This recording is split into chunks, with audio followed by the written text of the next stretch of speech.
All right. Good morning, good afternoon, good evening. Mr. Matt Gouget, Matt the Mortgage Guy, live and direct, mortgage Q&A, real estate Q&A. Any questions you have, I've got answers. Right or wrong, I'm going to give you my feedback as somebody who's relatively deep in the trenches day in and day out. As a mortgage broker who runs a team licensed in 48 states, we're doing a lot of loans. So I get to see the loan side of it. We're talking to a lot of real estate agents. We're part of a lot of real estate transactions. So I get to see what's working for buyers on the buy side, what contracts are getting accepted, whether or not you got to go above or below list, how it functions if you're at the median, how it functions if you're in, the luxury price point. All of this data, I don't have to go research it, I live it, right? And so that's the type of feedback I think is valuable for somebody who's looking to purchase a house in 2024. The title of today's video, three things you must know in 2024. I'm going to get to in a minute. Some quick housekeeping. I've been doing these lives relatively consistently every Monday at 3 p.m. Pacific Standard Time. That is going to change to every Wednesday afternoon. And honestly, I don't know the time that works best. I just know that Mondays are wild. Mondays are wild because we've got applications that came in over the weekend. Everybody wants to talk about their deal that went into contract, how they should structure the loan, what rates look like today, how soon we can get that pre-approval that came in Sunday at 10:57 p.m., done and wrapped up so we can see scenarios. Mondays are a wild day. So being the smart fella that I am, realizing the precious 30 or 45 minutes I spend on this in the afternoon can be used making sure that I'm attending to everybody's needs on Monday. I just move this to Wednesday. Let's answer the questions midweek where everyone's relaxed, calm. And so Wednesdays to be determined on the time starting next Wednesday, which I think is the last day in January. Next Wednesday, January 31st. Yeah. All right. Sounds like a plan. We'll see you guys there. So let's talk about things you must know, you should know if you're going to buy a house in 2024. It's funny because if you look online, there's 13 steps when you're buying a house. There's the best 10 things to do and to plan for if you're buying a house. I think that the three things that I'm going to mention, if you do these, you're going to be in a much better position than most. In no particular order, do some level of research. Learn about the real estate side of what you're looking to buy. Learn a little bit about the mortgage side and the loan structure. That is all going to be number one. And I'll go into more detail. Again, fire away with any and all questions you have, because that's the best part of the lives is real-time questions asked by real people across the country. I'm still getting texts from people that find old videos of mine and they're like, hey, you put your phone number online? That's wild. And I'm answering every single one. I love this stuff. So fire away with any and all questions. And I'll be happy to answer those. But the first thing that I think will serve you if you're going to buy a house in 2024, do some research and learn about real estate and your mortgage. You don't have to be a mortgage expert. I'm not going to expect you to be a licensed loan originator by the end of it, but have an idea of at $450,000 with the 10% down that I'm willing and able to put down. What does it look like for me? What's the total costs involved on top of the down payment? And then you can look at it and say, okay, well, I've learned a little bit. I understand that if I pay $4,000, about a point, I can go down to this interest rate and it'll be this total monthly payment with taxes, insurance, mortgage insurance, principal, interest, everything included. Or I cannot pay the point. I can get this interest rate. Here's what the total payment's going to be. If I go that route, My total cash to close is this number, 57,432. If I don't pay any points and I just pay the prepaid property taxes and homeowners insurance and title fees and the other stuff included in there, plus my down payment, then maybe my total cash to close is 53,422. These are made up numbers, but it gives you an example of things that most anybody should know. If you're shopping for a house and somebody asks you, that's awesome, you're going to buy your first house this year, what are you qualified for? What does that payment look like? These aren't like super in-depth questions, but most people won't know the answer. And I feel a duty as an advisor on the mortgage side to make sure people know that stuff. At the very least, here's the bare minimum. If you're looking to buy a house, go get yourself pre-approved. You can go to greatmortgagebroker.com. You can connect with my team, and I think we're great. There's other people out there that are great too. So if you're not connected with us, that's fine as well. But get yourself pre-approved, and don't do it just so you can have a pre-approval letter. That's where some people stop. Do it so that you can say, thank you, Mr. or Mrs. Loan Officer, for the pre-approval letter. When we talked about, my ideal price point being $400,000. Ask a couple follow-up questions. You say that I can go up to $500,000, but I'll probably find something around $400,000. I know the area I'm looking at because, again, you've done the research. You've learned a little bit. 3-bedroom, 2-bath, smaller. It's a starter home. $400,000 is going to do it. Maybe you ask of the loan advisor, can you show me some examples of what the mortgage will look like if I buy at $400,000 and I buy at $425,000? Then any loan originator who is worth anything is going to say, no problem. I'll get those right over.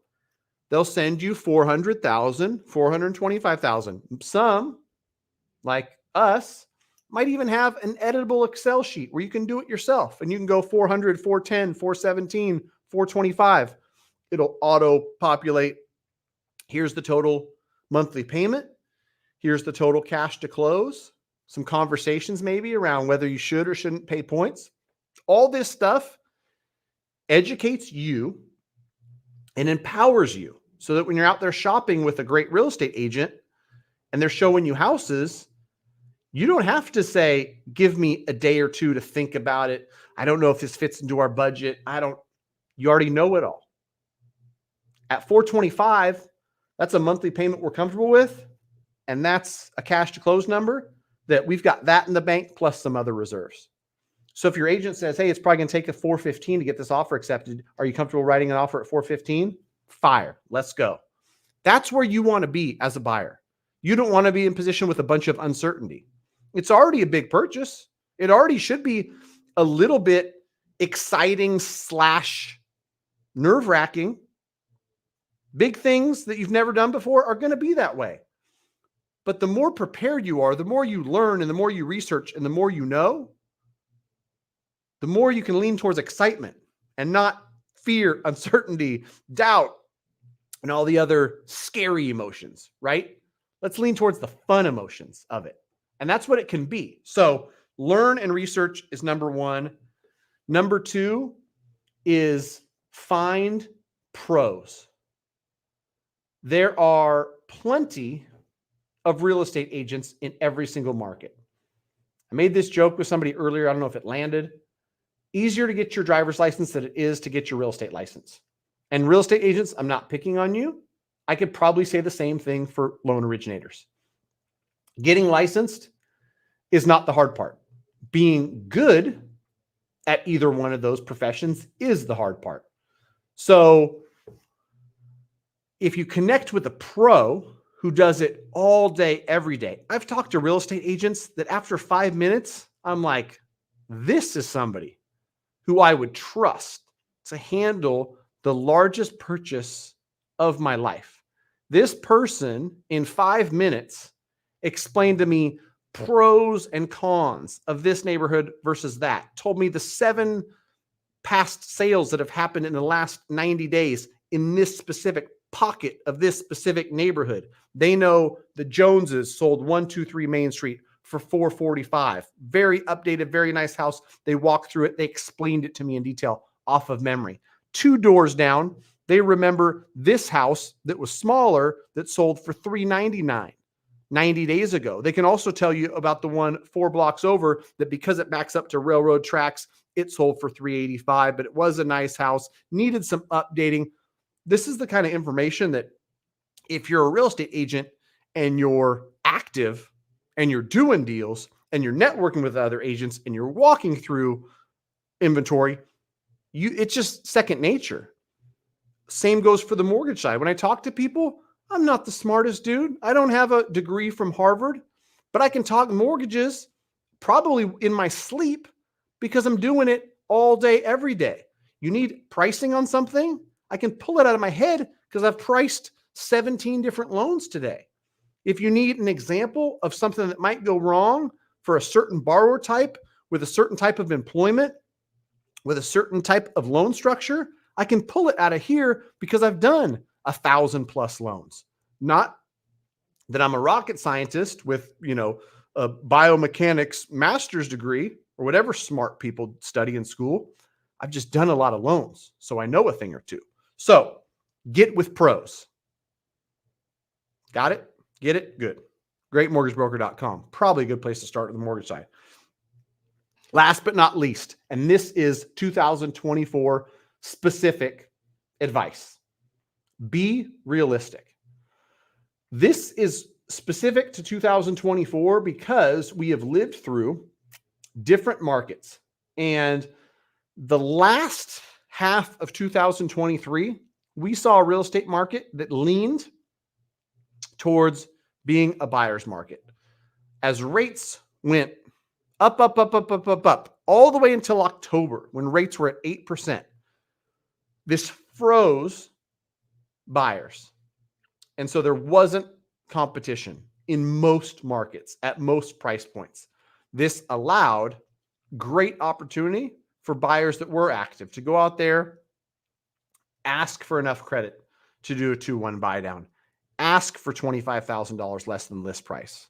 We no longer live in that market. And so I see a lot of people unwilling to be realistic.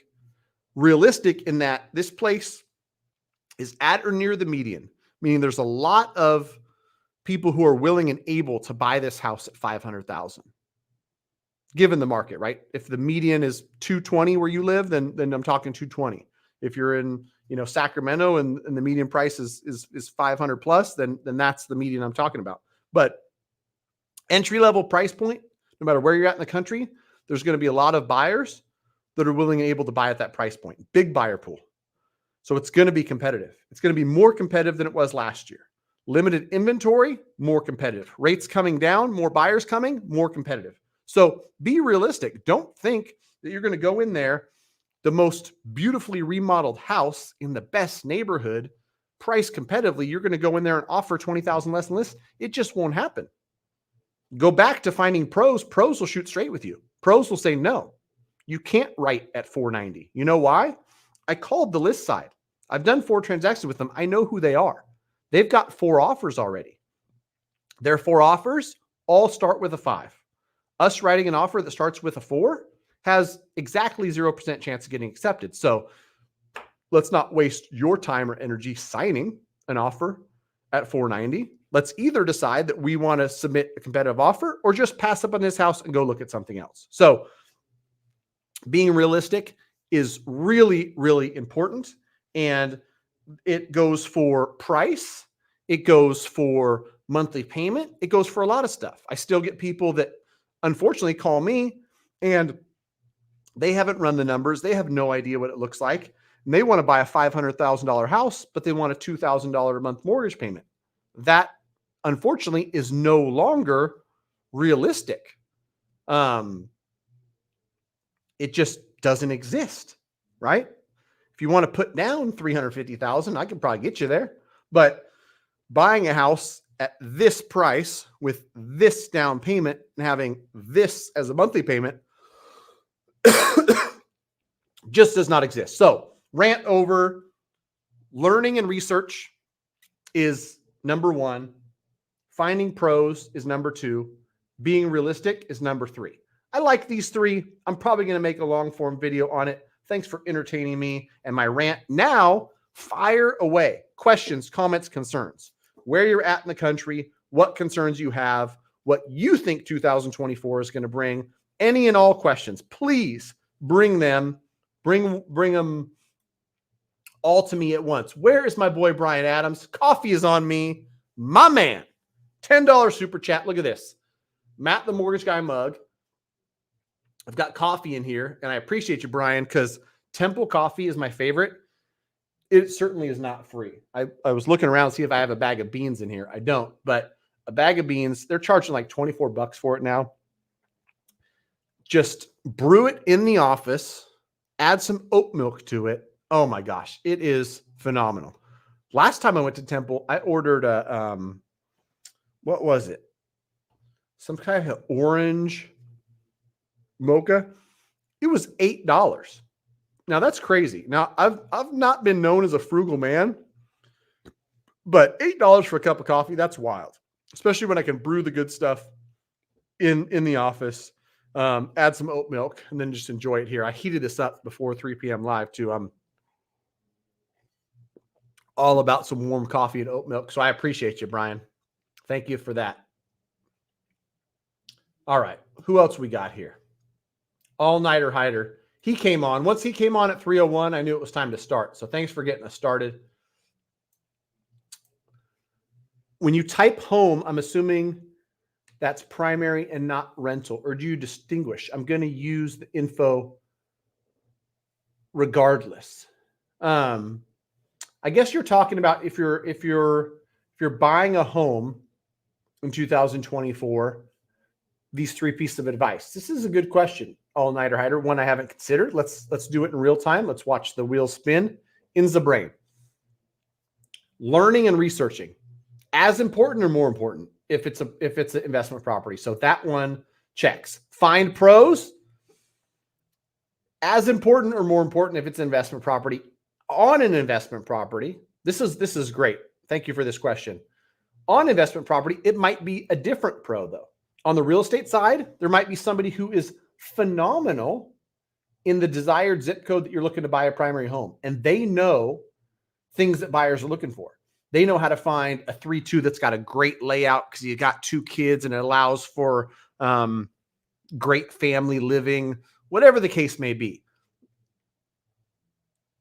Different than an agent who is an absolute master at finding investment opportunities.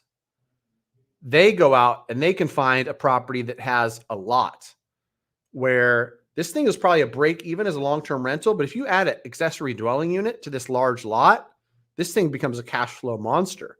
Or they find a 2-bedroom, 2-bath that's 1,300 square feet. And they say, listen, other investors might overlook this because 2 bedrooms only rent for 1,300.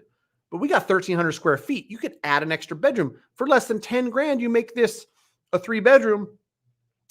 In this market, you can get 1,800 for a 3-bedroom. All of a sudden, this becomes a great investment opportunity. So things like that, same, find the pros. And I would say the same for the mortgage pros. There's mortgage pros that might know a little something about investing, might happen to be investors themselves. Shout out for greatmortgagebroker.com. But the first 2 check, and then being realistic. I think that's another good one. So yes, this works on rental. You learn and you research. It might be different, right? The research might be different if you're buying a rental as you know, it would be if you're buying a primary. You might want to look at running numbers, looking at rent growth, looking at population growth and things like that, which, you know, the numbers matter more when it's a rental. When it's your primary residence, I want to live in this particular school district and raise my kids in this neighborhood. This is the house that I can see myself doing it. You're going to live in that house for 20 years. Like, you couldn't tell me as a husband, as a father, as a human being, oh yeah, this one that doesn't check all the boxes for your family is going to see an extra 80,000 in appreciation over the next decade. Does not matter, right? As an investor, you might say, listen, every penny matters. And I'm not living there. So it doesn't matter to me whether or not I can walk to this school or I have to bus over there. And so different types of things on the research and learning side, but still learning and researching, finding pros, different type of pros, but yes, you find the pros.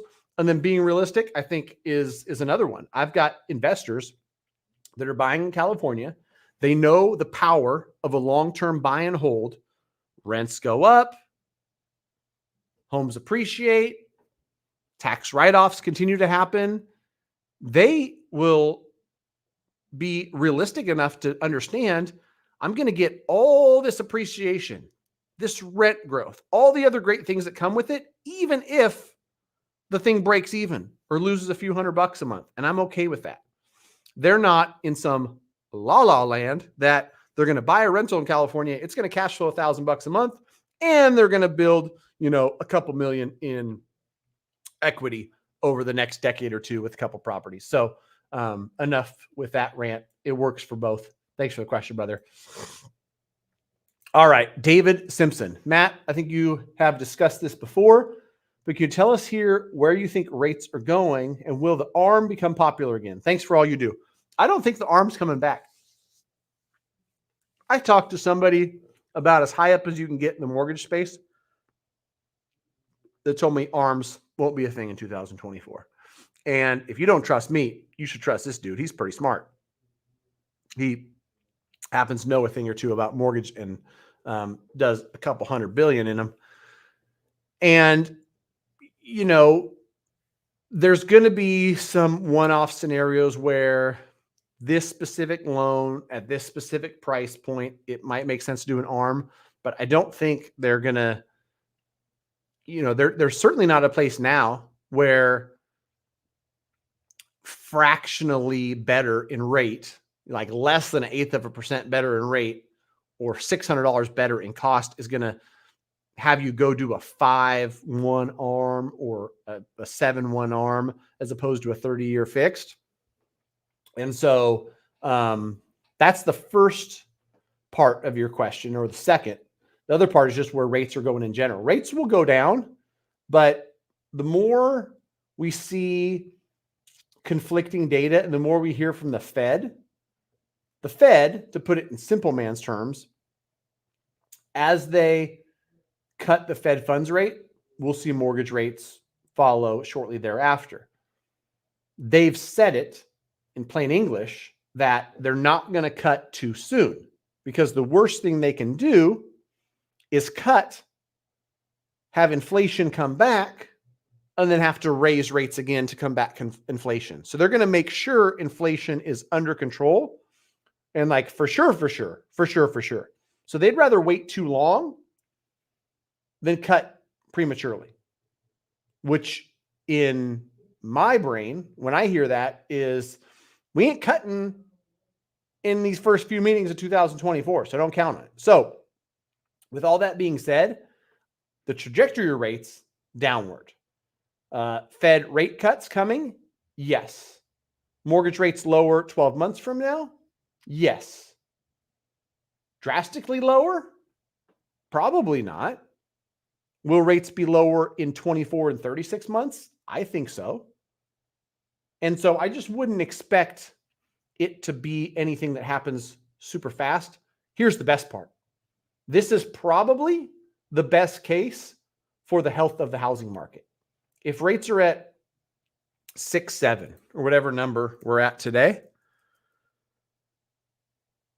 this is how busy Mondays are. I don't even look at what Mortgage News Daily be talking about, but I shall right now to see what they're working with. What are they working with? 6, 8, 7. Holy moly. That's funny. Human psyche is funny. Like when it was at 8, if you said 6, 8, 7, it would be the greatest thing ever. Since they, went down and we're touching the mid 6s, 6, 8, 7 sounds high now. Human beings are funny creatures. Best thing for the housing market is slow and steady. Maybe mid-year 2024, 6, 4, 9. End of third quarter, 6.3. End of year, 6.1. That might even be too fast. But like if we just went on a steady decrease where we saw it go down by 0.1, less than that. If we saw it go down by a quarter in real rate every quarter, 6.875 to 6.625. And then by the mid-year, 6.625 to 6.375. And then 6.375 to 6.125. End the year around 6%. And then have that happen for another year. End 25 around 5%. That'd be nice. It wouldn't be so much so fast that it would just flood the housing market with demand that we honestly don't need. We don't need more demand. We need more supply. All right. I belabored that one enough. I'll share this with you because I think people like charts. They like seeing stuff. There's the 30-year fixed rate. Look, it wasn't that long ago. 3 short months ago, 8.03%. October 19th, 23. And then we saw, like, this is where, like, demand starts coming back, some optimism, some buyer sentiment, and we kind of leveled out. We'll probably bang around in this range for the first 3 months of the year. We'll get more clarity on where the Fed's going and maybe go down below 6.5 once they start to, or maybe even just talk about April or later Fed cuts. That's my story. I'm sticking to it. I saw someone else's question on another channel was, when will investment rates be at 6? I responded, when the 10-year is below 4. Does that sound about right? No. Primary rates might be at 6. And again, talking about rates is tough because they might be at 6 right now. It might cost you 4 points to get there, but if we're talking about the average without paying a bunch up front, then 30-year fixed rate on a primary is in the 6.5 to 6.75 range. On investment is almost a full percent higher, so in the mid 7s. So if you're telling me that investment is going to go from mid 7s to 6, we a long way from there, especially considering the 10-year is pretty close to 4%. 4.11. We ain't that far away. Like, that could happen next week. And investment rates ain't going to be nowhere near 6%. Somebody reached out to me last night, and I actually talked to them. They're working with somebody else, and they said, this other person quoted them 7.5% or so on investment property. That's where rates are at on investment properties. Anybody who's looking for something lower can certainly get it. It's going to cost a lot.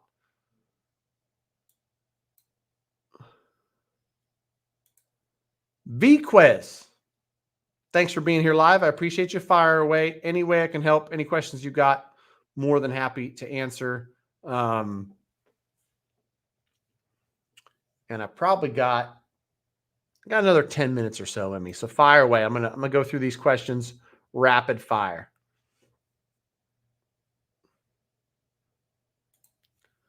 Closing on your first property this week, partnered up with a trusted, experienced, and transparent investor buddy. Let's go, man. Get the snowball rolling. It's fun. Real estate investing is fun. Anybody who's done it for any period of time, it just keeps getting better. You keep getting better. Your ability to find and put together deals keeps getting better.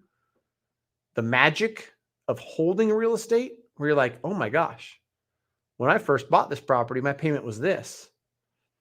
I'm never going to refinance into a higher rate and pay more. But look what happened when I got to refinance and pay less. Oh, yeah. And my tenants are stoked because they're paying below market, but it's still $400 more than I was collecting when I bought the property. My payment's gone down and I'm collecting $400 more. That's pretty dang cool. So real estate's fun, man. Welcome to the party. Here's some facts. Conventional buyers get scared of higher rates. Creative buyers get excited and ambitious. Get after it, brother. Nicole, thanks for asking the question. I appreciate it. These are the type of questions I'm happy to answer. You're in contract, you're doing something, and you don't want to lose any sleep and just get the question answered. Here's a good place. Got a Zella friend, $400.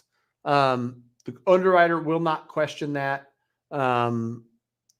Generally speaking, any money movement that is less than 25% of your pay should not, be, well, let me take that back. They might question it, but it's not going to be an issue. The only reason they're going to question it is they're going to ask if it's a recurring debt. You send $400 to a friend, they're going to say, hey, we saw this Zelle payment go. Is this something that you pay every month? Oh, no, it was a one-time thing. I repaid my friend for some concert tickets. End of story. If you withdrew $400 from your bank account, it's not money that needs to be used to this transaction. Not going to blow up the deal. You're going to be fine. So you could be all right. Glad you asked it, though. Joey Garessi, what's up, my man? Man, I don't want to talk about the Kings right now, bro. We just lost 4 in a row. It's not a good time. Not a good time for me. Thunder's looking good. That guy, Chet Holmgren, he's pretty good.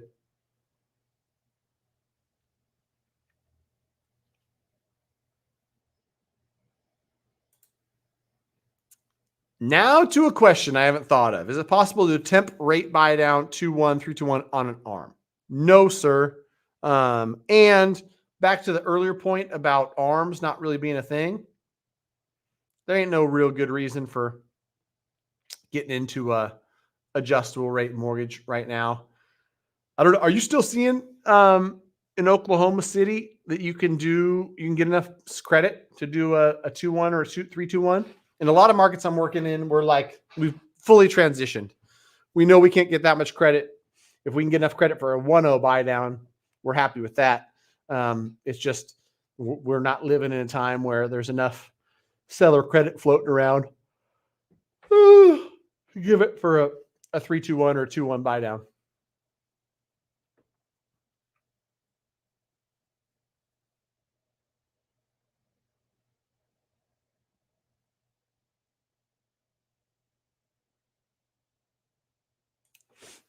All right, David Simpson, just a comment to all who are here. I purchased the majority of my multi-million dollars in properties at the 6+% in past years.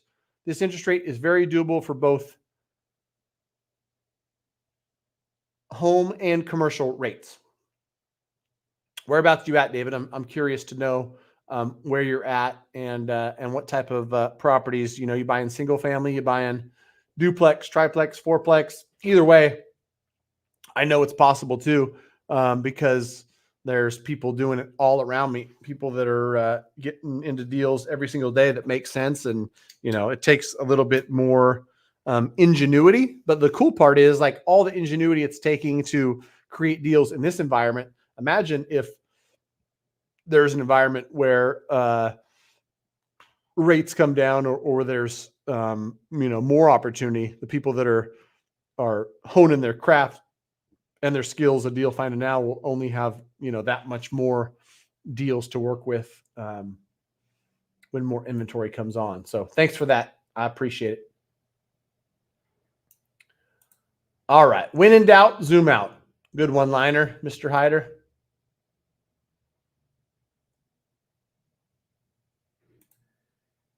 Yeah, and here's the thing is this number is due to fluctuate, right? To your point, it's even higher than that. If you think about the true rate on investment property without any points paid, it's probably a full 400 basis points like 8.1 is probably the rate in which there's no cost associated with an investment property loan. Again, are we talking 20% down? Are we talking 25? We're talking 25, then maybe it's, 380 basis points. But, if that 30-year average on Mortgage News Daily is what we're going to use for primary residence, and that's 6.82 or was it 6.87? Let's get the right answer. 6.87. And the 10-year treasury today is 4.11. Then we're 276 basis points between the 10-year treasury, 411, average 30-year fixed rate primary residence, 6.87. That 276 basis point spread is going to come down. Smart people tell me a lot of that spread being as wide as it is due to volatility, uncertainty. So as we get more certain, as the Fed plan comes narrow into focus on what they plan to do, that'll come down to the 180 to 200 basis point spread that it's been historically. Enough said on that. People don't want to hear mortgage nerd speak. They want to hear, are rates going up or down? They coming down. Joey Garessi, aren't the best rates these days for buyers that qualify for Home Possible, Home Ready due to the LLPA waivers? Yes, sir.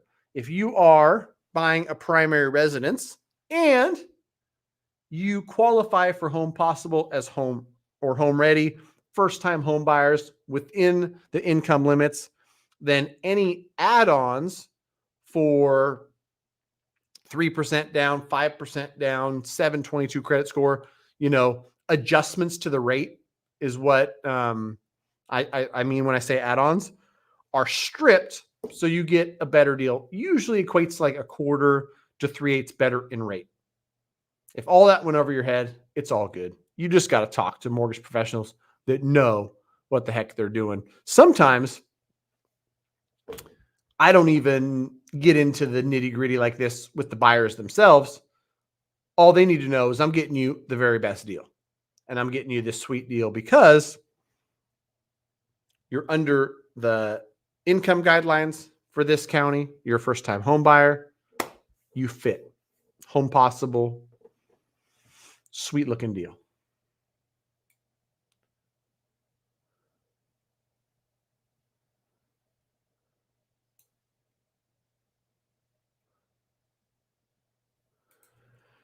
Yeah, I was gonna say not a lot of big concessions floating around anymore, unfortunately.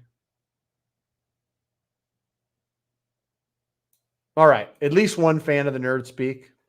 Sometimes the nerd speak even too much for me, man. I like the KISS method. I like to keep it simple, stupid, and that's where I belong. Probably, if we're talking economics and stuff, we got to follow Logan Matashami or one of these smarties. Yeah, I mean, ARMs have a place, and that place is a small sliver. I mean, it's kind of like the lenders that are going hard on cash out refi. There's some cash out refinance that makes sense, but it shouldn't be a lot. It should, and ARMs, 1 in 100, it might make sense to do a jumbo ARM, but usually not. Salem, Oregon. I just talked to somebody buying in Oregon. Oh, you're buying 100 units? Good for you. San Diego. Yeah, buyers still buying. And that's the thing. I talked to somebody recently about California and all its problems. I'm still buying. I'm still living in California. Despite all the problems, you just got to stay one weekend in San Diego and realize like you're going to pay the tax for that weather, for that environment. In Sacramento, I'm going to pay all the taxes I have to be an hour and a half from the beach, hour and a half from Lake Tahoe. And, Sacramento, quite honestly, is on the come up too. Pretty nice place to live. So with that, I think I'm going to log off. I got to take a quick break, get back to it. People are waiting to hear from me. They're looking to get their mortgage pre-approval squared away so they can go out there and get to home shopping. I hope this video provided you some value. Thanks to everybody who joined. I truly appreciate each and every one of you. One last shout out to Brian Adams, who sponsored today's coffee. I appreciate you. I can't do it for 40 cents like Graham Stephan, but I probably can do it for less than $2 a cup when I make it here in the office. So thanks to everybody for joining. I appreciate you. Have a great night. Bye-bye.